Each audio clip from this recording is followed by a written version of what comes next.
Hello everybody, this is Stephen Howson, this is Adam McCullough. It's the end of the transfer window, so we're going to go through all the ins, be pretty quick, and then all the outs from Manchester United and review how the transfer window has gone for Manchester United. Are we in a better position than we was at the start of the window and all the rest of it? So, Adam, let's go through the outs to start with, and let's talk about loans. So the first one, chronological order, the first one to leave was Sam Johnstone on loan to Aston Villa. I was gutted about this move. Partly not because of the loan move for Sam Johnstone. I think it's a good move for him. Aston Villa, he'll probably play under Steve Bruce in the Championship at a decent level. You never know what can happen for him. I think Sam Johnstone is now fighting for a move away, and it's just how high up the pyramid that move will be, because it's very unlikely he'll succeed at Manchester United because of who he has ahead of him. But the reason I was disappointed with this one was because it meant Joel Pereira coming back.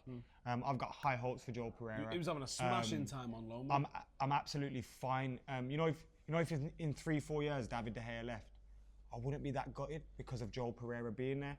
And with him being on loan at Belenenses and playing week in, week out, it was helping his development massively. So I was a bit disappointed by that, but Jose did play him in the FA Cup. I wonder if that was part of the reason. He's like, listen, you're going to have to come back on loan. And he was like, I don't really want to. And he's like, I'll give you your first team debut. And he was like, all right. And then when you've got Big Dave in front of you, you've got Sergio, who is the best backup goalkeeper in the world. Everybody else below him must be like, what can I do? Side point, I was thinking about this the other day. Sergio Romero would start for Liverpool. He's our backup goalkeeper. Sergio Romero would probably start for and 10 of the Premier League teams, at least, I think. At least 10.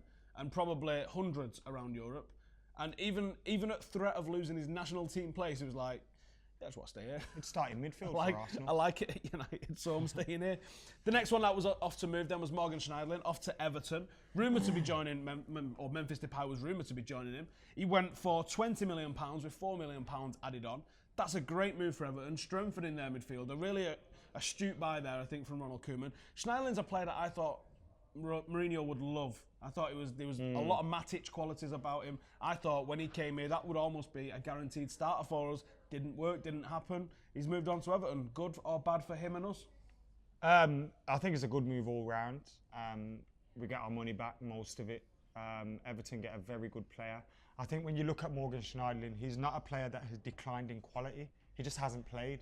So I can totally understand why we still got that value, and I'm glad Jose did. I was disappointed, as you said. He should have been playing more. Louis van Gaal should have given him more opportunities, and you never know, then that could have helped his standing in the team. But he was never getting opportunities under Jose Mourinho. And I think you say you liken him to Matic, and I think one thing about Matic that maybe Morgan Schneiderlin doesn't have is that nasty streak to him, that little bit of feistiness. You see it in Ander Herrera. He seems like a nice guy. You see it in Paul Pogba. Even Michael Carrick has it sometimes where he'll step up to someone. And Schneiderlin, I don't know if this is the reason, but I'm trying to think of a reason why he didn't do so well under Jose. I think that could be one of those reasons where he doesn't impose himself on oppositions enough. He doesn't. Will we miss him?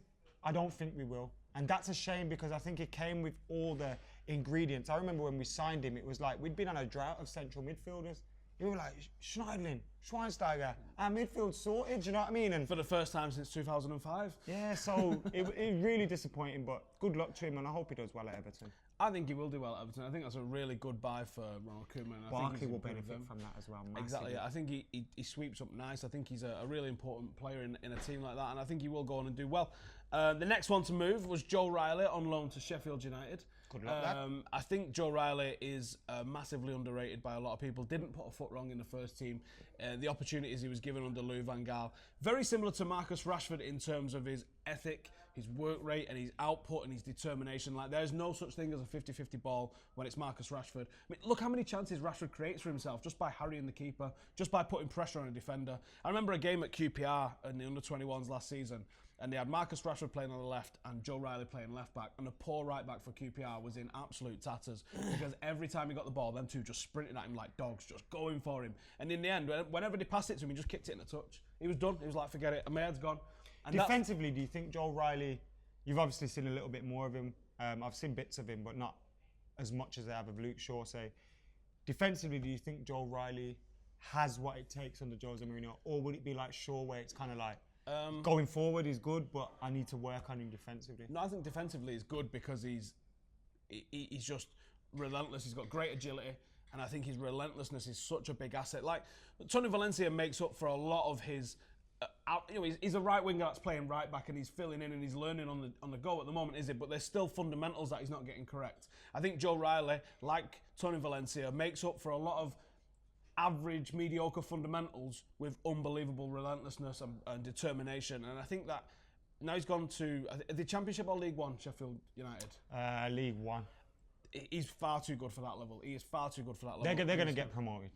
He's an excellent signing for them, and I think you're really going to see him, because sometimes you've got players that have got all the ability, but maybe they've not quite got the fight, and they go lower down the leagues, and they don't really, they don't really float in there. And I think Joe Riley's going to look good on the ball for them, and he's going to suit that sort of graft that you need to have at this level. I think it's an excellent move for him to go and show what he can do, because the under 23 he's been unlucky as well, in the sense that we've got a lot of squad players that aren't necessarily left backs. He's not a left back. No, but they can play left back. Daley Blind can play left back. Yeah. Darmian is a right. He can Rojo. So if when Luke Shaw was out of favour, I know Jose very rarely does that. But instead of looking, who's the left back there? Let me go get Joe Riley. We've got loads of squad players at the moment. That's the thing that's what's not helping Fosu as well. I feel that we've got so many of these squad type players that can come in. You even seen Schweinsteiger now, where as maybe we'd benefit more from the long run in just giving these guys a little bit of an opportunity. But we have got Jose Mourinho. We knew what we were getting, and as a whole, the club is better off for it, even though we may see... Do you think these kind of... We're going to go into Sean Goss later, Joe Riley, we're going to go into another one later, buyback clauses and loan deals. Do you think this is the future for United now? Our young players... I think it's got to be, because that under-23 league is just not competitive. It's training match level. There's no intensity to him. Even when it's City, even when it's Liverpool, it's training match level. Nothing can beat going out at Sheffield United and going playing a big game. They're going to have Yorkshire derbies. They're going to have big meaty games. They're going to have games that actually have things on the line. For the playoffs and the title. So they're going to have matches that things are on the line for. The same with Goss at QPR. That might be a glorified loan with a buyback clause. Any of these players that are going out and doing stuff, Sam Johnson, fighting in the Championship for getting them back up into the Premier League, that's excellent experience. So I think this is a good thing for these loans, and I wouldn't mind seeing more of it as well. But I think we will decimate the under-23 squad. I think we will see a whole lot more of it. The next one, this guy was pretty much destined to go. I'm going to just leave now, Steve. For the last couple of months. There's a tissue. And that's Memphis Depay. I needed tissues when he arrived, and now I need tissues now he's gone. Bloody hell. Memphis Depay's gone to Lyon. We've recouped virtually all of our money for a guy that didn't get played. 16 million rising to 21.7, very precise, with the add-ons. There's talk of a buyback clause in there, but I haven't seen it. It's not a buyback clause. There's a gentleman's agreement. In France, it's illegal to have buyback clauses. There we go then. So there's a gentleman's agreement there that Manchester United can get in for 35 million euros. But I think Lyon have kind of shot themselves in the foot with that. I think it's great for United, but I think if he tears it up now... Is it only to us, though? Yeah, that's what... But still, if he tears it up now... So AC Milan... And then AC Milan aren't going to go, I'll give you 50 million when they know United can get him for 35. It just doesn't make any financial sense. So I think they have shot themselves in the foot a little bit. I think it's a decent move for Memphis Depay. But I am so disappointed. A forward three now that he's going to be a part of. Lacazette obviously up front. The French league's going for a little bit of a renaissance at the moment. Monaco are doing well. Paris haven't been doing anything like they have without Zlatan. I thought it was a pony league. It's showing not to be that. Marseille becoming a force with Paddy Ever and Payet. I think that the French league's becoming interesting at the moment. So it's not the Farmers League that it gets called. Can I ask you a question? You can. Do you think Memphis chose Lyon because if he went to Everton and failed, there's kind of no way back for him then because he's failed twice in the Premier League. It doesn't look great for him. Whereas Lyon, it's kind of like you see people like Balotelli going there doing well, Falcao going there doing well. Do you think he's gone there for that reason that he feels he can be more successful there and therefore kind of get his confidence back, get his... You're also talking about France or Champions League football as well. Or Merseyside. I don't know, actually. I do know that Everton was absolutely definitely on the table, and there was a lot of talk that everything was agreed and in place for him to go to Everton. I don't know if it was Everton and all the rest of them that cancelled that, or if, in fact, that he got the better offer from Lyon. I don't know, but I think you're going to see Memphis shine here. I think he would have shined at United. I think he was just that desperate to show what he could do that he ended up rushing everything he was trying to do, panicking everything. But he wasn't getting the opportunities, man. No, and so he gets 10 minutes and he runs round all angry instead of relaxing. But it weren't Mourinho's fault. It was definitely Van Gaal's fault. Yeah. And also, one thing I'm great about as well, I'm really happy about, is when Jose Mourinho came out after he left and said, the boy has not left because he's got an attitude problem. Yeah. The boy has not. Where did this come from that he had an attitude problem? I feel it's proper racism from the media. Because he likes to dress up. Because he likes to dress up. They do it with Sterling. Yeah. They do it with Memphis. They don't like to see young, non-white people doing well, being successful, is how I feel about it. And I think that's totally wrong. I don't know where the attitude problem thing came from. He hasn't got one. All you ever heard of him was he was doing extra training. He was working hard. He was doing this. He wasn't posting pictures of himself at concerts. There wasn't rumours of him drinking. There wasn't rumours of him beating his missus up. There was none of that. All he was doing, he was posting pictures of himself in the gym, work hard, achieve your dreams, all that sort of stuff. It's kind of admirable. You know, I don't know where the attitude problem was. Maybe he thought he was too big for his boots, but you know what? Have you ever met any footballer ever? That's what they think. They all think they're the greatest thing ever. So that's just footballers. I just feel like if he... Bring him back, man, Jose. Bring him back, bring him back. It's not too late. Deadline day special. Right, Sean Goss. Sean Goss. There was two players that I said was going to get debuts for Manchester United this year, or should have got debuts for Manchester United this year. One has, one hasn't. One's been moved on to QPR. Given the number 10 shirt, which I think is a massive... I think it's a massive sign of what they think of him. You know, he's not a number 10, obviously he's a number 6. But the fact that they've given him a number 10 shirt, you know, for a guy that's yet to make a senior league appearance, that shows you everything that you need to know about him. He's got one of the sweetest left foots in the game, delivery from set pieces like you've not seen, ability to control a game in a very Carrick-esque sense. I think he's not quite got that Carrick Jedi mind trick, like you will not pass through here, you will not pass through here. He's not quite got that defensive side of things that Carrick has got, but I think that comes with experience. Yeah. His ability on the ball, his ability to move the ball through the thirds, and his ability to dictate a game from deep, very reminiscent of Carrick. And one of the players that I would have said needs to be in the conversation for who could eventually replace Michael Carrick. Does that change now he's gone to QPR? It's technically an undisclosed fee, but I believe it's around about $500,000, which is a bargain. I think, obviously, he mentioned Ian Holloway when he signed for them and how excited he is to work with him. And I think it's a huge leap of faith in his own ability for him to take that move, because I think many other players would have been... It's not the most settled at clubs either. Yeah, that's what I was going to say.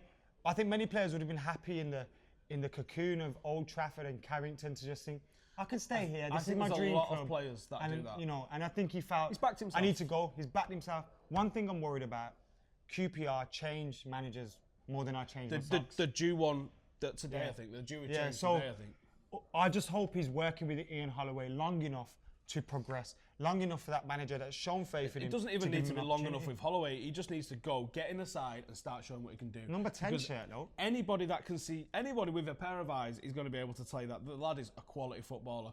You know, Tuanzebe and Goss was both named on the bench first for Louis van Gaal when he started dishing the debuts out. And then they both got injured. Now, I don't think it's unreasonable to suggest that the pair of them might be in the position that Rashford and Fosu-Mensah are in now. The pair of them. Obviously, Tuanzebe stayed. He's got his debut. Would Goss maybe have got a debut the other night? He would have. He definitely would have. We know he watches the channel as well, so good luck to Sean Goss at QPR. Me and Steve, we're going to go watch a game or what? Yeah, we're going to go see how he's doing. Maybe heckle him. I don't know. We'll decide. Throw something at him. Another one that we've got is an extension of a loan that was already in place, which is Dean Henderson at Grimsby. He's far too good for the level, is what it is. And again, this is the issue that we've got. Henderson, Sam Johnson, all of the lads that are on loan. You can see why Ollie Byrne at the start of the season decided to go to Cardiff, where he's the third choice goalkeeper at 18, because you've got too many good goalkeepers coming through. That's the problem with youth players, because you do get a traffic jam, you do get a bit of a bottleneck, and 5-1 doesn't go at goalkeeper. It's the position where there is the least opportunity to get games. And it's not like we've Henderson's doing great. The best young goalkeeper in the world. You know, David De Gea's like, what, 25, 26? He's not that. He's got probably 5 years till he hits his peak of If he's not number one, and I think he is, if he's not number one, he's number 2. Right, so you're talking about he's in the top 1 or 2 players in the world at worst. Let's face it. Manuel Neuer gets hyped because he runs out of his box and runs off his line all the time. I think that's and everyone sees a few vines here and there. Oh, Manuel Neuer ran off his line. Shot stopping, who you taking? Big Dave. I'd run off my line if I played in the Bundesliga. Those reflex saves and shot stopping, Big Dave, all day long. Just go back and every time I think of Neuer. Just look at the Everton game last year. Look at the Liverpool game. Was it last year as well, a couple of seasons ago? Just go and look at those games and then tell me he's not the best goalkeeper in the world. When you think of Neuer, what do you think of? I think of clangers. Oh, no. I think of Danny Welbeck trying to chip him. On that note, let's move on. Dean Henderson, killing it at Grimsby. Do you think we'll see him back? No.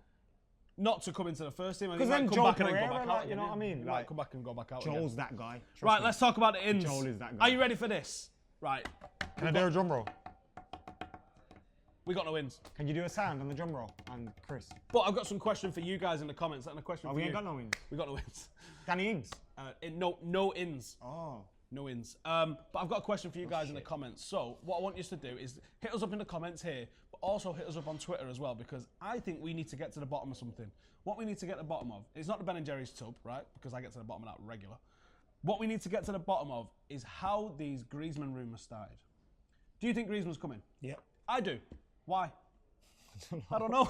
I don't know why. So, No, you guys, think I do know let's why. get to the bottom of I this. do know why. Who's his agent?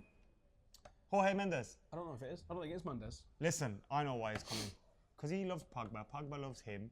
Griezmann has always spoke about Man United, David Beckham. His brother's I wear a long big sleeve dick shirts tease. and I wear number 7 because I love David Beckham. His brother's always tweeting about United, this, that and the other.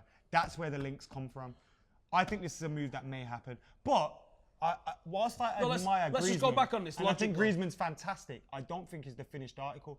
And I don't think he's as guaranteed to come and be a success as people think he is. I think we would need to give him time if he can. All right, that aside, let's look. How did this start?